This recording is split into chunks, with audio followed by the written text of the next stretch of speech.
so sick of injustice. Like I just want something to go right. But right. Yeah, I mean, yeah, it just feels like until we're able to stack a couple of electoral wins up here, there's just nothing standing in the way of these people except for the courts, which they had to bring the dude back from El Salvador, which is nice. They actually, I mean, it was weeks later, but they actually listened to the court order. Now they're gonna arrest him and take him to trial, which, shoot, I wanna see the trial. Y'all got criminal facts on this guy, present them to the public. And that was kind of the whole point. Yes. And that's why I think what some of these people are doing in downtown LA is a mistake. And I understand the rationale in terms of being angry and feeling like there's a lawlessness to what Trump is doing. And so there's a lawlessness that seems to be taking over portions of the protest. However, like, bro is back in America from the El Salvadorian gulag because of public pressure and the courts. Right. There's just like a perception that like, yo, what you're doing is insane.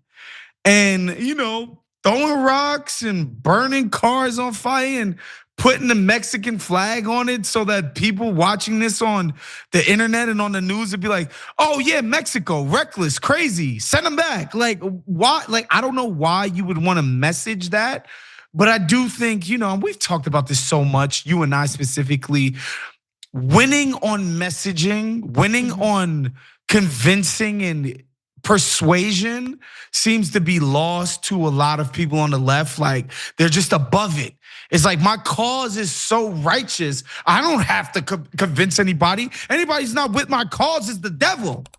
Which I'm just like, guys, that's a freaking mistake. You know what I mean? Yeah. And so, if you're involved in any form of political activism, and your response to someone who might not be in the know. Like you have to keep in mind, this is a mistake that a lot of people make, myself included, Cenk included. Cenk makes this mistake all the time when he wants to like jump in and like rage against like a story that I'm covering because he's assuming everyone in the audience already knows the facts, they know the details. No, they don't know necessarily. People tune in to get informed and then hear our analysis.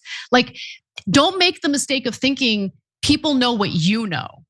So if you are an activist, and your go-to line in response to someone who might not be in the know, who might be ignorant of the facts is, oh, I'm so tired. It's not my job to inform you or educate you. No, you're gonna fucking lose. You're gonna fucking lose. That's crazy. That's bad. That's just a bad. And again, I'm not against the protests. I'm not against people being angry, but I just think like burning cars on fire and associating that with the people they're trying to kick out of the country is a mistake.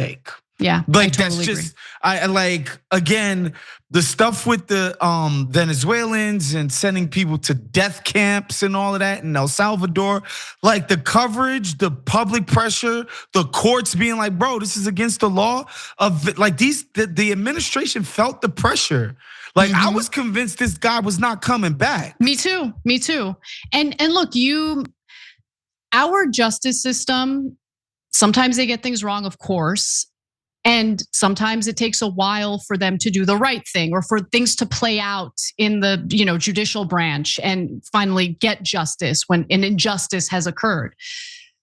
But that's far more effective than throwing cinder blocks at the heads of police officers in Los Angeles or destroying buildings, doing graffiti, lighting things on fire. You lose people. You lose me. Honestly, cool. You lose me entirely. It looks cool to people who are 22 on the internet, sure. But the vast and like what people got to understand about America and especially older people, one of the biggest appeals of our country is this notion of the rule of law, that the society is not lawless. There are rules and there are order. And that's what people really enjoy about being in this country. And that if you commit a crime, for the most part, they're gonna prosecute you.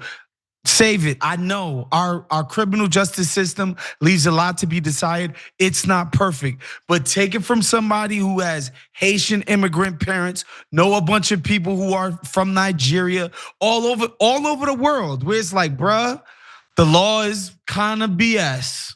Like, it's really not a lot of justice in those places. It's really not a lot of order. There's a lot of precarity to life in those places where people come from. So people feel the warm embrace of a society that feels like there is order and there's a law to it. Like, you could say whatever you want about that law, but it's appealing to a vast swath of the public. And the opposite is what people don't want. Yeah. It's what people like, hold on, there's people that are going to like disrupt our order in our nice, orderly lives. No, I'm not with that. And so, yeah, I just think the optics of smashing cops in the head. And again, I understand the cathartic feeling as somebody, who back in the days had harbored a lot of negative feelings about police, and especially LAPD, NYPD, these notorious police departments who have done some legitimately depraved criminal shit in the past, okay? Like, I understand the catharsis of seeing these guys, get stoned or whatever. I get it, but sorry guys, in politics, we really don't got room for catharsis, y'all. No, we don't. Like, and by the way, it's wrong. It's totally wrong to target random cops who might have done absolutely nothing wrong and take your anger out at them through a violent act, like throwing a brick at their head. Like, it's unacceptable. It's just unacceptable. And look, you guys need to know like my more broad view on what's happening with the riots in LA. I look back at the way I covered the riots in the summer of 2020 and onward, and I was a coward, totally cowardly. I will admit that. I totally engaged in the mostly peaceful protests narrative, even though I knew that wasn't the case. And it was because I was terrified. I was terrified of dealing with the backlash that I now very clearly am open to accepting, because I've been dealing with it from like from the rad libs, let's just put it that way, for like the last 2-3 years. But at the time, I was too afraid to deal with the backlash. I didn't want to be smeared as some sort of racist for acknowledging that rioting was taking place. This time around, I'm not going to do that because I felt terrible that I wasn't doing my job. I let my audience down. Even if the audience doesn't want to hear it, I don't care. Like, respecting your audience means you tell them the truth. They can do with that information what they please. If they decide they hate me for reporting accurate information, it is what it is. But I have to respect the audience enough to give them accurate information. So if riots are happening, I'm not going to provide cover for them and say, no, mostly peaceful protests. What we're seeing on the streets of LA right now, especially last night, and it's escalating, not peaceful. Okay, it's just abundantly clear. It's not taking hold of the entire city. Okay, rioters haven't taken control of everything. It is limited. It's nowhere close to the types of riots we saw in the summer of 2020. But I am worried about it escalating. And Waz, you made a really good point. It's unlikely to escalate to the point that the riots escalated in 2020. Because people aren't jobless, I mean, it was in the middle of a pandemic when there were shutdowns and people were at home and bored. So hopefully things won't escalate to that extent this time around, but I don't know. I am worried, and it is spreading to other big cities. I mean, I think people do care about this sort of immigration angle and the deportation angle. I just don't think it's as impassioned as like tying the entire history and founding of America to a 9-minute video of a black dude getting killed on camera with a knee on his neck by the police. Like, it's just not the same.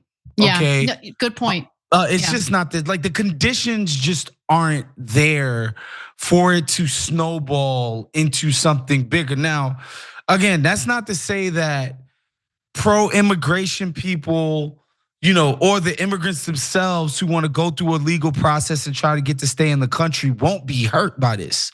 I think they will. Yep. I think it's all like playing it. Like the more this escalates, the more this plays into Trump's hands.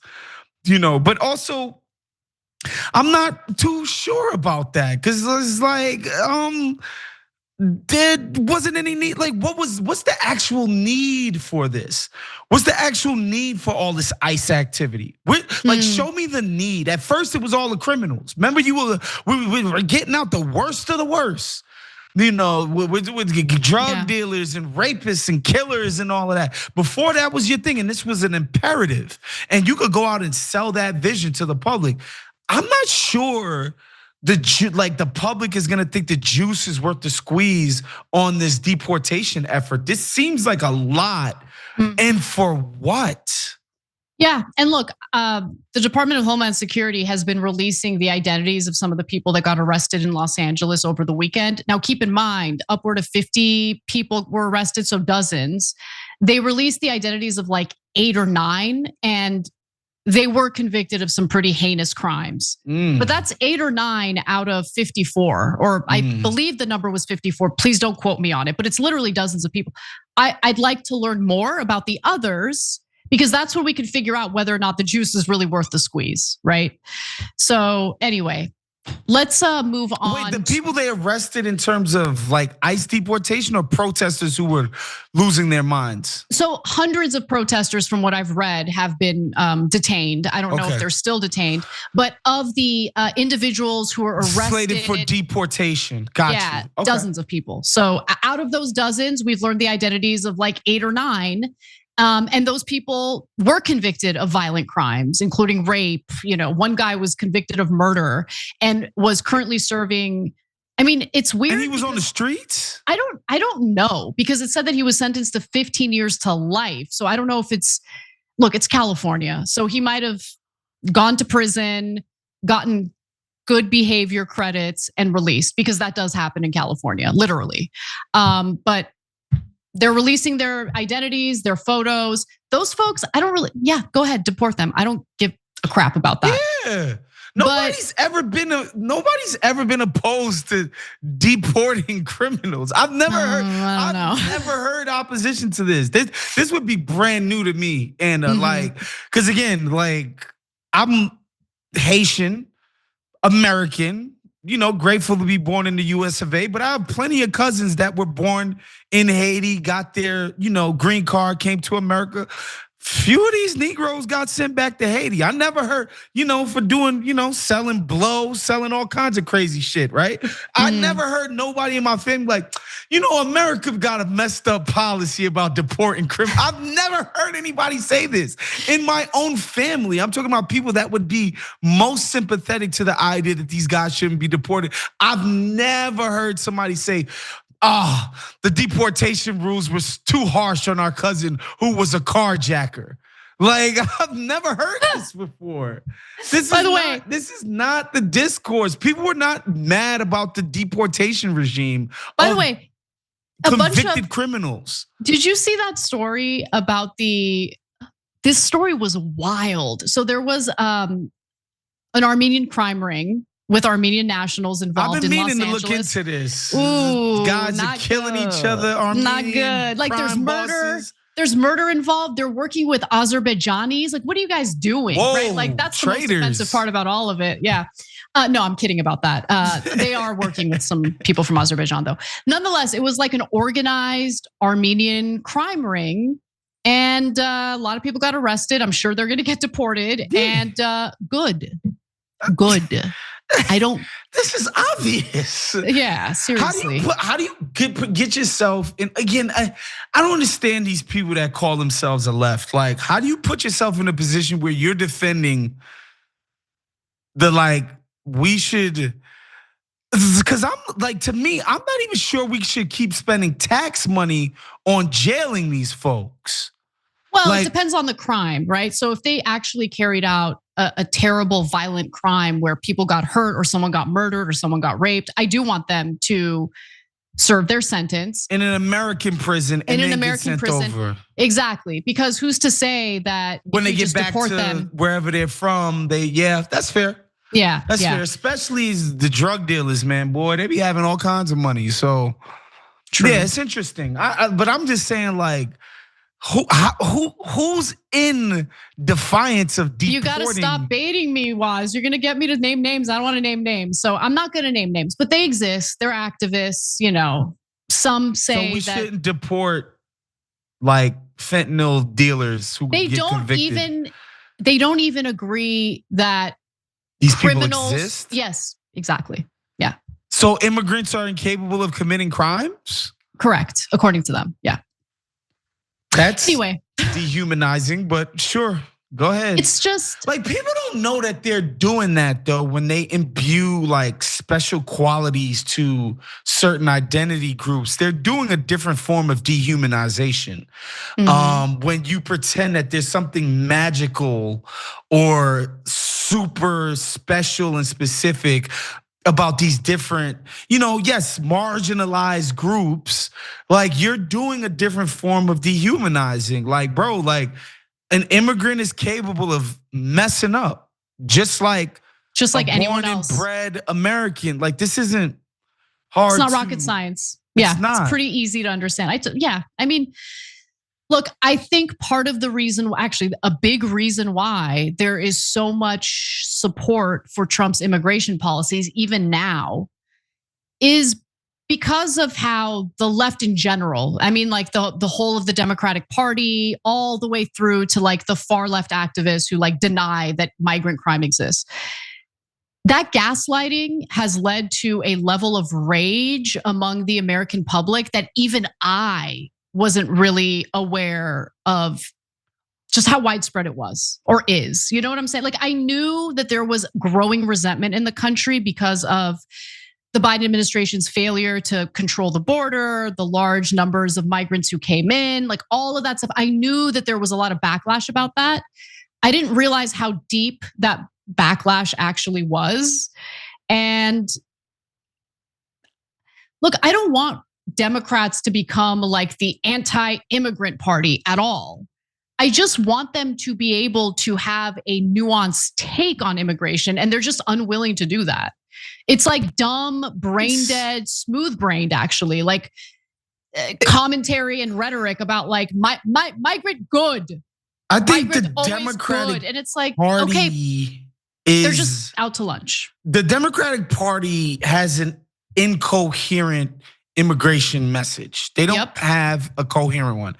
The activists, the so-called left activists on immigration, where again, because they operate mainly online and not in real life and not in the space of convincing normal everyday people to agree with their program, they always gotta take the most maximalist approach. So it's not like, yo, man, we caught a dude with, 15 pounds of weed back in 92. He shouldn't still be in prison in 2025. Agreed, yeah. We all agree with that. In fact, like I would even go venture to say like, they were about to let Larry Hoover, who like Trump pardoned Larry Hoover. But that's Trump. Trump did that. Yeah, Trump is a maniac. But like he pardoned Larry Hoover, who was convicted for being involved in a murder of a guy when he was like 21 years old. He's done 53 years. I'm like, look, man, if he was a getaway driver on a murder, 53 years might be enough. Like, I don't know. Like, he's 75 now. I'm willing to go there. Now, where I'm not willing to go is like prison abolition and shit. Like, it's like, yo, why do y'all gotta take it? Y'all just take it too far. Like, yeah, we shouldn't be putting people in jail. A dude got convicted for weed or coke or whatever, ecstasy when he was 19. Come on, man, he ain't gotta do 35 years behind that. Yeah, okay, so here's my take on murder. You rob someone of their life, your life should be robbed. Not through an execution, but through spending the rest of your life in prison without the possibility of parole. I'm not interested in having a discussion about it. If there's evidence that it was done in self-defense, obviously we're having a different conversation. What about driving a getaway car? I don't know if I would agree with life in prison without the possibility of parole. Okay, I think cool. there's an opportunity for redemption. But if you carried out the act of robbing someone of their life, you deserve to have your life taken from you. And I don't mean the death penalty. I mean prison for the rest of your life. Fair. Yeah, that's my take. Reasonable. Like murder is the worst thing you could possibly do. You're literally robbing someone of like the most important thing, their life. Okay, their life. So like this weird, oh, this person can be rehabilitated. I'm not interested. I don't care. I don't care if they can be rehabilitated. They did the worst possible thing they can do. They should be in prison forever. Every time you ring the bell below, an angel gets his wings. Totally not true, but it does keep you updated on our live shows.